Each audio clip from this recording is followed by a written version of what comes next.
Θέλω να μου πείτε για τα παιδικά σας χρόνια 5 πράγματα.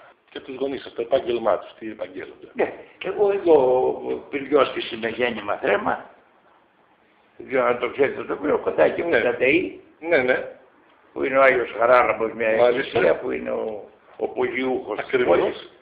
Εκεί είναι η Γρεβενών, ο κάθετος ο δρόμος, και η Περικλέους από κάτω. Που εκεί γεννήθηκα, εκεί περάσαμε το πόλεμο, την κατοχή, την απελευθέρωση και τη μετέπειτα μεγάλη κατοχή που ήρθε μετά την απελευθέρωση για μας. Έτσι, για τη μερίδα του κόσμου που ήταν στην αριστερά ή στο Κομμουνιστικό Κόμμα ή ξέρω, αυτά τα διαχωρίζουμε, αριστερά και Κομμουνιστικό Κόμμα είναι διαφορετικά πράγματα. Δεν είναι ίδια. Ναι. Και γίνεται σύγχυση συνήθως, γι' αυτό το διαχωρίζω. Λοιπόν, αυτό πήγε μέχρι το 48, όπου φύγαμε για την Αθήνα. Εξεξηρίστηκε η οικογένεια εκεί, πουλήσαμε το σπίτι της μάνας μου και το πυριό της. Ο πατέρας δεν είναι πυριώτης, η μάνα μου είναι πυριώτησα. Απλώς ο πατέρας μου διορίστηκε στον πύργο και έκανε οικογένεια εδώ και μας έσπηρε. Αλλιώς είναι παρακάτω και από το ποτάμι, από την Έδα. Μάλιστα, ακούστε. Ναι. Δάσκαλος. Όχι, δεν ήταν δάσκαλος, ήταν υπάλληλος του Υπουργείου Εθνικής Οικονομίας. Μάλιστα. Από το 27. Και επειδή ήξερε μαθηματικά, τον αποσπάσανε στην ομαρχία του πύργου και είχε την ευθύνη της στατιστικής υπηρεσίας της νομαρχίας. Μετά τα γεγονότα ήταν αριστερός άνθρωπος και ωραίος άνθρωπος, διοικήτατος, διανοούμενος. Τον πήρανε μπάνα τα γεγονότα μετά, τον απέλυσαν από την υπηρεσία. 46 έκατσε ένα χρόνο σε διαθεσιμότητα, 45 αν θυμάμαι καλά. Μετά τον απέλυσαν, τον πιάσανε και τότε έκατσε ένα χρόνο φυλακή εδώ στον πύργο και μετά αρχίσανε οι περιορίες στα νησιά του Αιγαίου. Εκεί η Καρία, μετά η Στράτη, μετά Μακρόνισσο μέχρι το 52. Και μείναμε η οικογένεια, είμαστε 4 παιδιά. Μικρά, εγώ ήμουν 13 χρονών, η αδερφή μου η μεγάλη, 2 χρόνια μεγαλύτερη, έφεζε βιολί. Και τα άλλα 2 μικρά αδέρφια μου ήταν 4 και 2 χρονών, ήταν μικρά. Είχαμε 10 χρόνια διαφορά. Και φύγαμε για την Αθήνα.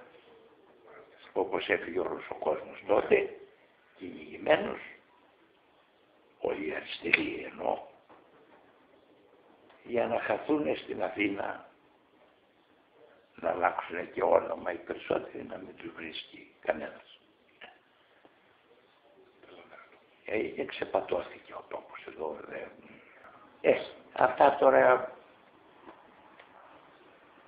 άλλαξε η ζωή μας σε μια εποχή που ήταν πολύ περίεργη και τρυφερή απάνω στην προεφηβική, εφηβική ηλικία, εκεί πέρα και ήταν ξερίζωμα. Για πείτε μου, η λέξη πυρσός, τι σας λέει, τι σας θυμίζει? Η λέξη πυρσός. Δηλαδή 28 τόμους του Πυρσού, 24 ήταν και κάναν και 4 συμπληρωματικούς. Βέβαια αν τα βλέπε κανείς ήταν φύλλο και φτερό. Μεγάλη τόμη. Ένα μεγάλο έργο, η μεγάλη ελληνική εγκυκλοπαιδεία όπως τη λέγανε. Ένα μεγάλο έργο και πρωτοφανές για τον τόπο μας. και σε εκείνα τα χρόνια τώρα, η οποία την είχα ξετινάξει, ήτανε, να σου πω ότι ήξερα, μου λέγανε οι συμμαθητές μου, πάμε να βρούμε, να διαβάσουμε για το τάδε θέμα, ξέρω, σχολικά. Έλεγα θα πας στον τόμο τάδε που γράφει απάνω, κάθε τόμος έγραφε την πρώτη και την τελευταία λέξη του τόμου. Λέω, Αθανασία ψυχής ακαδημικών. Και στη σελίδα τάδε πήγαινε γράφει στο. Τέλος πάντων ήταν σωτήριο το ότι βρέθηκε η εγκυκλοπαιδεία αυτή στη βιβλιοθήκη του πατέρα μου. Που ήταν κλειδωμένη στο σαλόνι. Ναι, αλλά δεν είχαμε πρόσβαση μόνο στα γλυκά που έφτιανε μάλλον. Στα βιβλία είχαμε. Είχε μια μικρή βιβλιοθηκούλα που είχαμε πάνω από ένα γραμμόφωνο παλιό, Κολούμπια, αμερικάνικο, ένα έπιπλο και είχε μερικά. Που το είχε φέρει. Ναι, το είχε φέρει ο παππούς μου από την Αμερική. Είχε μερικά βιβλία ο πατέρας μου της αρχαίας γραμματείας του Πάπυρου, κάτι άσπρα βιβλιαράκια, και είχε εκεί πέρα στο Κηδίδι, εγώ τον Τζανοφόντα, μερικές τραγωδίες, μερικούς διαλόγους του Πλάτωνα, θυμάμαι. Ήταν καμιά 25 βιβλία, δεν ήταν πλήρης, η σειρά είναι μεγάλη. Και αυτά παίξαν ένα σημαντικό ρόλο, γιατί έμαθα και διάβαζα από πολύ μικρός, πολύ πριν πάω σχολείο. Διάβαζα πολύ άνετα, δηλαδή δεν είχα. Και εγωιτεύτηκα και από την αρχαία γλώσσα, που θεωρώ ότι είναι από τα πιο σοβαρά εφόδια που πήρα από εκείνη την ηλικία. Το ότι αγάπησα την αρχαία γλώσσα με την οποία ασχολήθηκα πολύ έντονα μετά, και μπορώ να πω ότι ξέρω, διαβάζω άνετα. Μετά δεν μπορώ να μιλήσω, ας πούμε, αρχαία. Αλλά αυτό με βοήθησε να μάθω καλά τη γλώσσα μας. Πότε αρχίσατε να ασχολείστε με την πολιτική και ποιο ήταν το έναυσμα? Τώρα, πάντα ανέκαθεν. Δηλαδή από μικρός ακόμα τότε στον πύργο, θυμάμαι εκεί στη γειτονιά, είχαμε μια γριά μέσα 100 ή κάτω. Βρώμαγε η ίδια, τη φοβόμαστε με ένα δότη μια. Τη βλέπαμε και του βάζαμε στα πόδια πιτσιρίκια. Η οποία φώναζε, θυμάμαι, ελιά, ελιά και κότσο μακριά. Και καθόμουν και κοίταγα, με έπιανε το κεφάλι μου, λέω, τι δουλειά έχει αυτή η ζητιάνα. Δεν είχε να φάει. Τι δουλειά έχει με αυτό το πράγμα, με το βασιλίκι, με τα γυλιά και τις επομίδες και τα λουφία και τα λαλόνια και τα.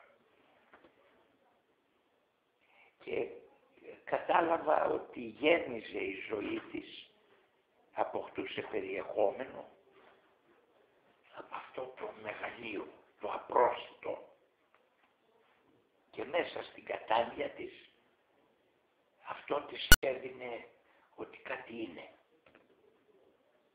Δεν μπορεί να υπάρχει άλλος λόγος. Και έψαχνα πιτσίρικος πάνω στο τι διάλογο συμβαίνει. Πώς γίνεται τώρα αυτό το γραΐδιο αυτό, σαν μάγισσα ήτανε. Και θυμάμαι ότι με απασχολούσε και το κουβένταζα και με τους φίλους μου έτσι, και τον πατέρα μου το ρώταγα. Πώς γίνεται τα πιο φτωχά στρώματα του λαού μας, οι πιο εξαθλιωμένοι, στηρίζανε πάντα το παγάτι, τη δεξιά, τη στηρίζανε πάντα τα πιο εξαθλιωμένα τμήματα του λαού. Αυτό θέλει ερμηνεία και ψάξιμο, γιατί αυτή την κατάρα την έχουμε ακόμα. Και τώρα βλέπεις ακόμα κομμάτια του λαού μας που ξεπουλάνε την ψήφο τους πριν φτάσουν στην κάλπη. Τους την έχουν εξαγοράσει πριν φτάσουν στην κάλπη. Και βλέπουμε το φαινόμενο δεκαετίες επί δεκαετιών να ψηφίζει ο φτωχός κόσμος τους εκμεταλλευτές του, να στηρίζει τους εχθρούς του με την ψήφο του. Δεν έχει άλλο όπλο. Έτσι. Μία ψήφος υποτίθεται έχει μείνει από τη δημοκρατία μας και αυτοί του την κλέβουν πριν ακόμα τη χρησιμοποιήσει. Αυτό είναι το μεγάλο πρόβλημα της πολιτικής μας ζωής. Αυτό είναι που εμποδίζει και τον κόσμο να συνειδητοποιηθεί, να καταλάβει σε τι πραγματικότητα ζει, τι συμβαίνει γύρω του, για να μπορεί να πάρει και μέτρα. Θα μπορέσει είτε να αμυνθεί, είτε να επιτεθεί, είτε να πάρει κρυφτή. Άμα δεν καταλαβαίνεις ότι από εδώ έρχεται κίνδυνος, έρχεται σαρκοφάγο και θα σε φάει, δεν χάθηκες, δεν μπορείς να... Όπως όταν, ξέρω εγώ, κυνηγάς εσύ το λαγό, πρέπει να κάνεις ένα σχέδιο. Δεν θα πει ο λαγός να κάτσει να το πιάσεις. Για να καθορίσει ο άνθρωπος τη στάση του μέσα στην πραγματικότητα και να μην είναι παθητικός θεατής, πρέπει να την ξέρει καλά. Πρέπει να έχει συνειδητοποιήσει τι συμβαίνει γύρω του. Και αυτό είναι το μεγάλο πρόβλημα. Δεν έχει ο λαός συνήθως τα όπλα, τα μέσα, να ξεκαθαρίζει το τοπίο και να καταλαβαίνει. Του τα αφαιρούν αυτά εντέρνως με όλα τα μέσα, τα μεγάλα όπλα που διαθέτει η εξουσία. Είναι η περίφημη τηλεόραση, που είναι μέγα όπλο, το γήπεδο, αυτός ο βομβαρδισμός ο καθημερινός, ο τζόγος, δεν αφήνει τον κόσμο να ανασάνει. Γι' αυτό βλέπεις καμία εξουσία δεν αφήνει το γήπεδο και την τηλεόραση να φύγει από τα χέρια της, από τον έλεγχό της. Και η παιδεία. Έχουν καταστρέψει την παιδεία έτσι, ώστε να βγαίνουν στρατιές αγραμμάτων.